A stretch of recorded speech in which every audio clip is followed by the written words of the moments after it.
battery is this?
What's up, good people and Eagle fans? Mark Holmes here, and as always, I want to say thank you all for watching, commenting, subscribing, and being part of the Joe Boo Sports Report, as well as Joe Boo's Day Job, because we're always putting in the work to get some shit done. I am here trying to hurry up because the sun's going down, and I made one shutter already for the window, and I want to make the second one so I can get my wife to look at it before there's no more light. So I'm trying to bust my ass. And the reason why I'm having to bust my ass now is because I decided I wanted to make some soup. So I got some chicken in there with some veggies that is cooking down, so I'll have some shredded chicken. And so I can do some nachos tonight while I'm watching the game. And have some creamy potato chicken soup to go with it.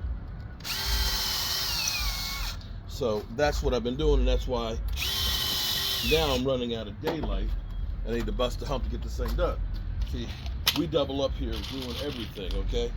We cook, we build, we keep up with them boys. So I have to admit something here that's hard for me to admit, because most of the time people are saying, why do you watch that shit? You know, it's being like shows like Speak and Undisputed and so forth. And it's simple. It's really, I have to say, my guilty pleasure.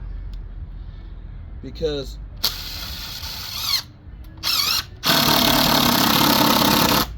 I love it when they're wrong, which is quite often when it comes to the Cowboys. But I love to go back through and see how they spin it. Like, for example, I know Greg Jennings. I've met Greg Jennings. Greg Jennings was a great ambassador for United Way. I've got a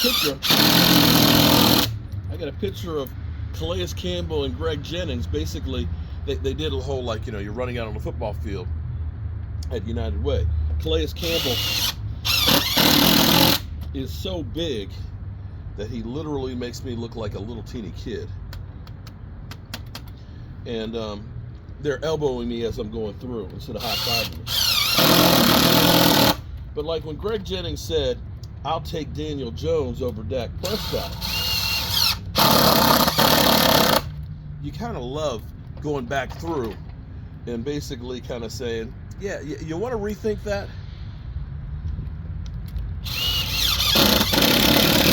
And I really enjoy Joy Taylor trying to squirm through and act like she's an expert and give you all this knowledge that she supposedly has, and she's got none. And it's even funnier listening to Shady McCoy that no matter what happens with the Eagles, it's still the greatest thing ever. In fact, I enjoy the fact that they come up with stupid stuff, like when Shady was trying to say, because Dak Prescott isn't turning the ball over, that it's a problem. Because he doesn't know how to react if he does turn the ball over.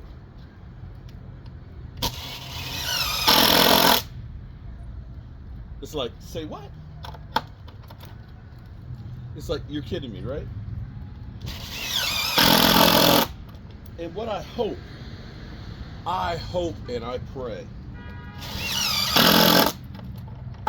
that we see the Dak Prescott that we usually see against the Eagles. I would love to see him get like 3 touchdowns, passes, about 300-400 yards. Cowboys put up the 40 burger.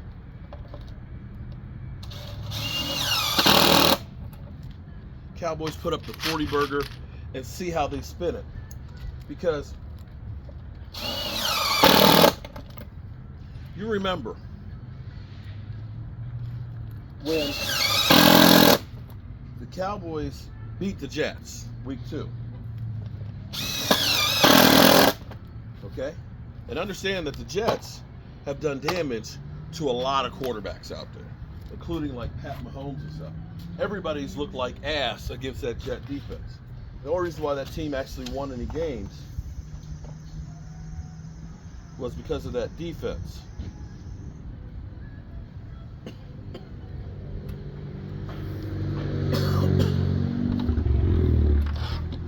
So when other teams get ready to play them, and like when the Eagles don't play well against them, they go back through and say, well, you know, that's the same team that beat the Jets. I mean, beat Josh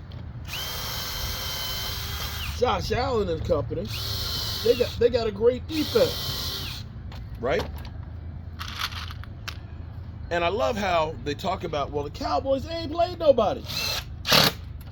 Yesterday, I think they said that the winning percentage of teams that the Dallas Cowboys have beaten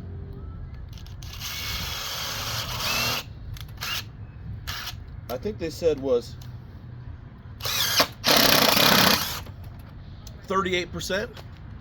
That's the win percentage. And what's funny is, as they go through and they talk about how great the Miami Dolphins are, oh, Miami, it's Tyreek Hill, and he needs to be MVP. That team hasn't even beat anybody of the stature of the Seattle Seahawks. The teams that they've beaten have an even worse record of winning percentage. 33. Understand, Miami has beaten New England twice. It's beaten the Jets. Have beaten, let me see, I'm trying to think of, Carolina. You know, we're talking about teams that are going to be picking first in the draft, okay, in the top 5. But they don't talk about that with anybody else other than the Cowboys. So for me, I like being the contrarian that tries to keep them honest, so to speak. And now, you ready for this? This is a board and batten style shutter. This is like the first type shutters that they actually had. And the reason why they made shutters was they didn't have windows. So this was what kept the elements out and also burglars. Then they decided to keep on using shutters because it also helped to give another layer of protection in the wintertime to let the heat stay in a little bit better. And so these aren't the raised panel ones. The raised panel ones came out later on in the colonial days. But first, this was the basic ones. And this is made out of antique heart pine. And this is the second one. So we actually have hinges that these will be working shutters. Now I'm gonna go surprise my wife because she doesn't know I'm actually out here building these. And I have to give a shout out to Legacy Lumber because without them, I couldn't do this. This is, to me, look at this. I took this is reclaimed lumber from them. And we've taken them, we've cut them to size that we needed to. We ended up doing the detail in here so that way you get the, by basically rounding it over. And it makes it look so much better. Look at that. Oh, this is gonna be nice. The only question is, are we gonna take this beautiful wood and paint it black, or are we just gonna spar urethane it? I'll let you know.